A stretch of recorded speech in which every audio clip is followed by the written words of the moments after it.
Stock మార్కెట్లో invest చేసే ఇన్వెస్టర్లు బ్రాండ్ పేరు కంపెనీలు చేసే హడావిడి చూసి రీటైల్ ఇన్వెస్టర్లు ఐపీఓలో పెట్టుబడులు పెడుతుంటారు. తీరా స్టాక్ అలర్ట్ అయ్యి స్టాక్ మార్కెట్లో కోట్ అయినప్పుడు అసలు రంగు వెలుగు చూస్తుంది. ఇటీవల మార్కెట్లో కొన్ని కంపెనీలు పెద్ద ఎత్తున హడావిడి చేసి ఇనిషియల్ పబ్లిక్కు ఆఫర్కు రావడం, రీటైల్ ఇన్వెస్టర్లు పెద్ద మొత్తంలో డబ్బులు పెట్టి కొనుగోలు చేయడం, తీరా స్టాక్ మార్కెట్లో కోట్ అయినప్పుడు వాస్తవం ధర కంటే కూడా తక్కువకు కోట్ అయ్యి రీటైల్ ఇన్వెస్టర్లు దారుణంగా నష్టపోవడం జరిగాయి. ఆ వివరాలు ఏంటో ప్రత్యేక కథనంలో ఇప్పుడు చూద్దాం.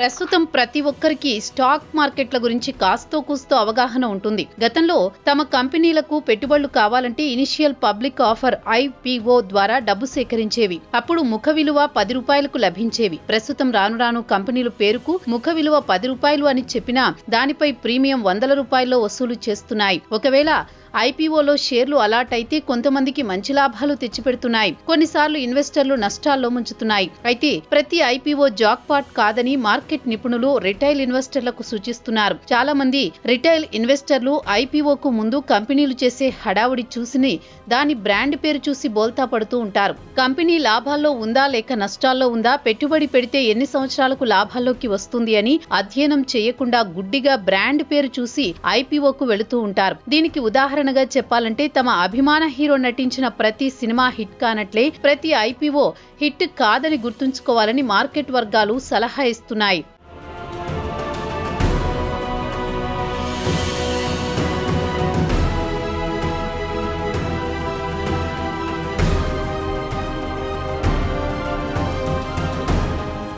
ఇక మార్కెట్లోకి వచ్చే ప్రతి పాపులర్ బ్రాండ్ను చూసి ఇన్వెస్టర్లు పరుగులు పెడుతూ ఉంటారు. ప్రతి కంపెనీ ఐపీఓలో పెట్టుబడి పెద్ద మొత్తంలో లాభాలు ఆర్జించాలనుకుంటాడు. దానికి తగ్గట్టు కంపెనీలు కూడా పెద్ద ఎత్తున ప్రచారం చేయిస్తుంటాయి. దాంతో ఇన్వెస్టర్లు ప్రతి కంపెనీ ఐపీఓలు పెట్టుబడులు పెట్టడానికి క్యూ కడతాయి. అయితే ప్రతి ఐపీఓలో పెట్టుబడి పెడితే గ్యారంటీగా రిటర్న్స్ వస్తాయని చెప్పలేం. దీనికి ఉదాహరణ చెప్పుకోవాలంటే ఇటీవల లెన్స్కార్ట్ ఐపీఓకి వచ్చింది. మన తెలుగులో లీడింగ్ డైలీ పేపర్లలో మొదటి పేజీలో కొన్ని రోజుల పాటు అడ్వర్టైజ్మెంట్లు ఇచ్చి దాన్ని చాలా హడావిడి చేశారు. దీంతో చాలా మంది ఐపీఓకు దరఖాస్తు చేసుకున్నారు.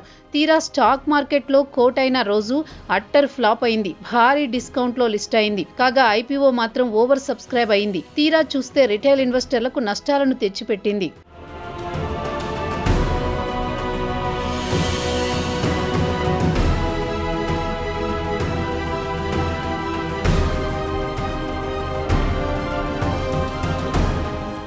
ఇక మరో కంపెనీ గ్రోవ్ కూడా ఐపీఓకు వచ్చింది. గ్రే మార్కెట్లో దీని ప్రీమియం పెద్దగా లేదు. నవంబర్ 12వ తేదీన లిస్టింగ్ కానుంది. అయితే ఇన్వెస్టర్లు మాత్రం లెన్స్కార్ట్ మాదిరిగా దీనికి బ్రహ్మరథం పట్టలేదు. బుధవారం నాడు స్టాక్ మార్కెట్లో గ్రోవ్ కోట్ కానుంది. అప్పుడే ఇన్వెస్టర్లకు లాభాల పంట పండిస్తుందా లేదా అనేది తేలిపోతుంది. అయితే ఇక్కడ చెప్పదలుచుకున్నది, బాగా హడావిడి చేసిన కంపెనీ తీరా మార్కెట్లో కోట్ అయ్యే సమయానికి డిస్కౌంట్ ధరకు కోటై రిటైల్ ఇన్వెస్టర్లను నష్టాల్లో ముంచేసింది. అదే పెద్దగా హడావిడి చేయని కంపెనీల ఐపీఓల జోలికి ఇన్వెస్టర్లు పోవడం లేదు. అయితే మార్కెట్ నిపుణుల సలహా ప్రకారం ప్రతిరోజు ట్రేడింగ్ లో పాల్గొనే వ్యక్తి ఐపీఓలో ఇన్వెస్ట్ చేసే ముందు ఆ కంపెనీ షేరు వాస్తవ ధర కంటే ఎక్కువ ధర వసూలు చేస్తున్నారని కాస్త ఆలోచిస్తాడు. కొంతమంది అనుభవం లేని వారు కంపెనీలు చేసే హడావిడి చూసి ఐపీఓలో పెట్టుబడులు పెడుతూ ఉంటారు. కొద్దిమంది రిటైల్ ఇన్వెస్టర్లు మాత్రమే కంపెనీ ఫండమెంటల్స్ ఎలా ఉన్నాయో చదువుతారు. చాలా మంది దాని గురించి పెద్దగా పట్టించుకోరు. ప్రధానంగా బ్రాండ్ పేరును, పాపులారిటీని చూస్తారు.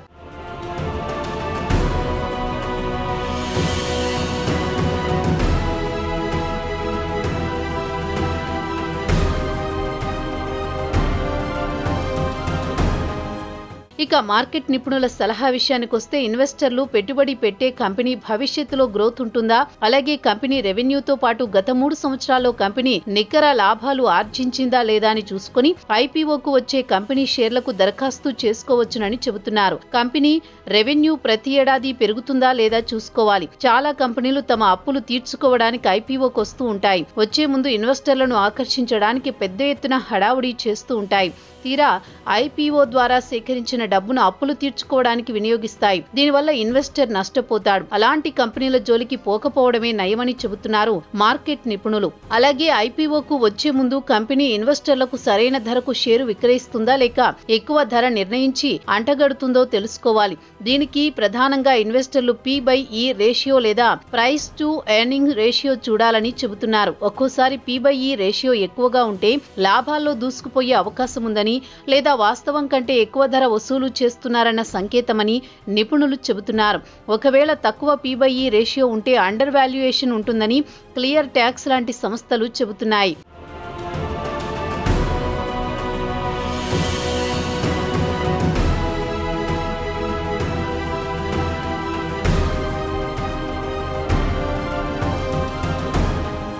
దీంతో పాటు పోటీ కంపెనీల కంటే దీని షేరు ధర ఎక్కువగా ఉంటే మాత్రం అలాంటి ఐపీఓకు దూరంగా ఉండడమే మేలు. చాలా మంది ఐపీఓకు దరఖాస్తు చేసుకున్న తర్వాత కోట్ కావడానికి ముందు గ్రేట్ మార్కెట్ ప్రీమియం ఎంత అని చూస్తూ ఉంటారు. ఐపీఓ ముగిసిన తర్వాత ఒక్కోసారి పెద్ద మొత్తంలో ప్రీమియం చూపిస్తారు. స్టాక్ మార్కెట్లో కోట్ కావడానికి సమయం దగ్గర పడే కొద్దీ ఆ ప్రీమియం కాస్త ఒక్కోసారి సున్నాకు వస్తూ ఉంటుంది.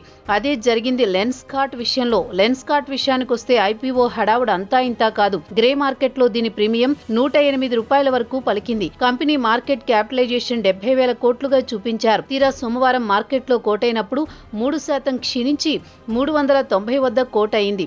ఇక దీని ఐపీఓ ధర $402 ఇన్వెస్టర్ల నుంచి వసూలు చేసింది. తీరా మార్కెట్లో కోట్ అయ్యేసరికే ఇన్వెస్టర్లకు నష్టాలు చవిచూడాల్సి వచ్చింది. గ్రే మార్కెట్ ప్రీమియం కాస్త $108 నుంచి సున్నాకు చేరుకుంది. దీంతో చాలా మంది ఇన్వెస్టర్లు షాక్ కి గురయ్యారు. ప్రమోటర్లు రిటైల్ ఇన్వెస్టర్లను నిలువునా ముంచారని శాపనార్థాలు పెడుతున్నారు.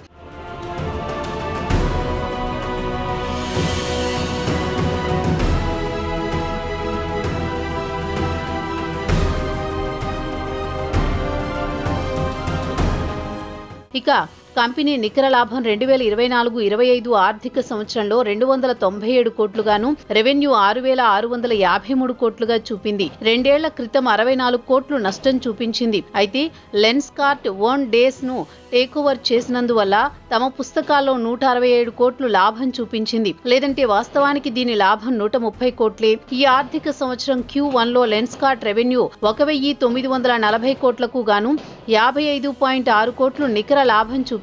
లాభాల మార్జిన్ కేవలం 2.8%గా చూపింది. స్వల్పంగా మెరుగుపడింది. అయితే బ్రోకరేజీ కంపెనీలు మాత్రం దీర్ఘకాలం పాటు వేచి చూస్తే తప్ప కంపెనీలో ఇన్వెస్ట్ చేసిన వారికి లాభాలొచ్చే ఛాన్స్ లేదని తేల్చి చెబుతున్నారు. ఇక ఈ కంపెనీకి టెక్ రంగానికి చెందిన దిగ్గజ ప్రమోటర్లు ఉండడంతో ఇన్వెస్టర్లలో ఆసక్తి కలిగించింది. పీయూష్ బన్సల్, అమిత్ చౌదరి, నేహా బన్సల్, సుమిత్ కపాహి లాంటి వారు ఉండడంతో ఇన్వెస్టర్ల ఆసక్తి చూపారు.